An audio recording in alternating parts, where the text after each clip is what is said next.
Selamat petang, salam sejahtera. Isu hangat petang ini, jangan marah, terimalah hakikat. Ismail Sabri memang perlu ramai penasihat di sisinya. Berita sepenuhnya. Semalam ramai yang terkejut dengan laporan tentang pelantikan pengerusi UMNO Kedah Jamil Kir Baharum sebagai penasihat agama kepada Perdana Menteri Ismail Sabri Yaakob.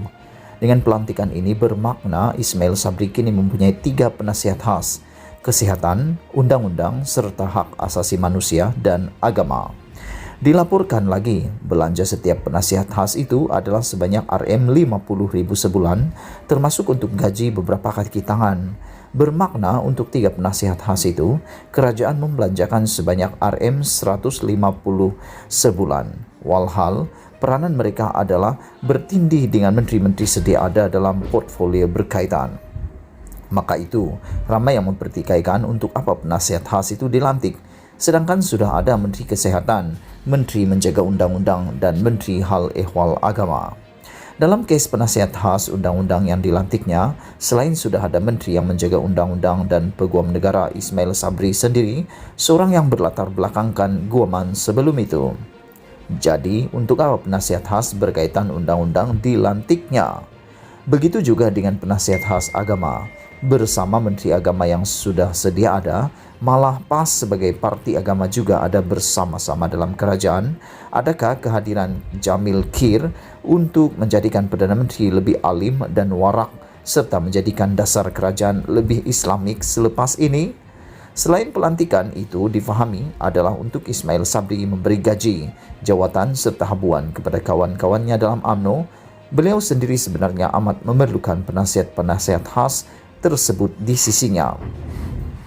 Walaupun sudah ada barisan menteri kabinet dan puluhan pegawai lagi di sekelilingnya atas kedudukannya sebagai Perdana Menteri, semua itu ternyata masih tidak mencukupi baginya. Sebab utama beliau memerlukan ramai penasihat khas ialah kerana Ismail Sabri, jika diteliti rekodnya sebagai menteri atau pemimpin UMNO sebelum ini, beliau adalah seorang yang diketahui memiliki kemampuan amat terhad dan bukanlah seorang yang dikenali dengan ada sesuatu kejayaan pernah dicapainya. Hang tuah bukan, hang jebat pun bukan. Beliau lebih kurang seperti wujudnya Hang Lekyu, Hang Lekir dan Hang Kasturi saja. Maknanya, beliau bukanlah orang penting dalam senarai kepimpinan UMNO. Jauh sekali pernah mencipta rekod kejayaan atau ada sesuatu perkara yang boleh dikaitkan dengannya. Kalau dalam PRU 14 pada 2018 lalu, PN tidak hilang kuasa malah dapat mengekalkan kuasanya, belum tentu Ismail Sabri berpeluang menang naib Presiden UMNO dalam pemilihan parti yang diadakan selepas kekalahan itu.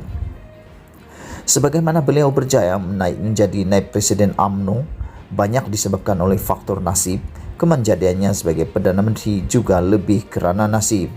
Jika BN tidak kalah PRU 14 atau kalau Hisamuddin Hussein turut bertanding pada pemilihan UMNO 2018 itu, Ismail Sabri barangkali bukan Perdana Menteri ketika ini. Dengan kemampuan dan kewibawaannya sebagai pemimpin diketahui amat terhad itu, mara digital yang merupakan idea kecilnya itu pun gagal digerakkan untuk membuahkan hasil.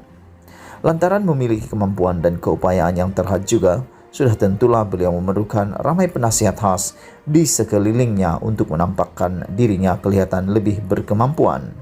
Tidak mustahil selepas ini beberapa lagi penasihat khas akan dilantiknya, mungkin mengikut portfolio setiap kementerian atau kegairahannya kepada perkara-perkara tertentu dan berkaitan dengan peranannya sebagai Perdana Menteri.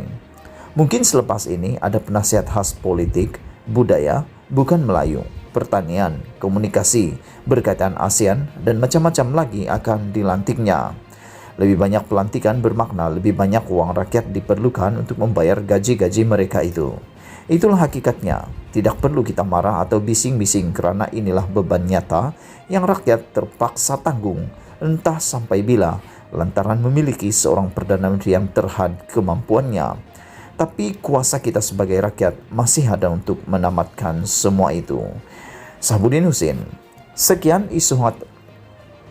Jangan lupa tekan butang subscribe dan kita jumpa lagi. Bye-bye.